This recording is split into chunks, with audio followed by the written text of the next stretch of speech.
Well, campaigns across Nevada are certainly on edge. Whether the bad weather will actually affect voter turnout. Many races when every vote counts, especially the most expensive race in Nevada history for Senate. We have what most political professionals think is the closest Senate race. $180 to $190 million got spent in it. All of these races are going to be very, very close. Every Republican could win just barely, or every Democrat could win just barely. Will Republicans sweep the local, state, and national races, or will the voters go blue? The polls are so close in Nevada, according to UNLV political science professor Ken Miller, they're just not reliable. With every vote counting more than ever, will weather play a factor on Election Day?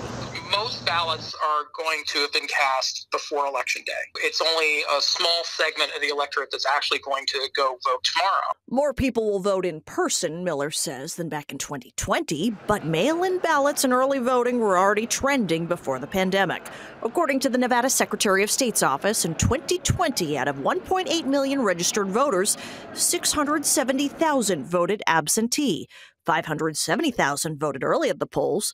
Just 158,000 people voted in person on Election Day. We have done research on this over the years, and the effect of crummy weather on turnout looks to be pretty small. Republican voters are a little bit more likely to vote in person, either early or on Election Day, and Democratic voters are a little bit more likely to vote by mail.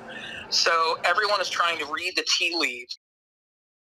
Don't hold your breath when those races will actually be called. Miller expects, just like in 2020, it could take days to declare a winner.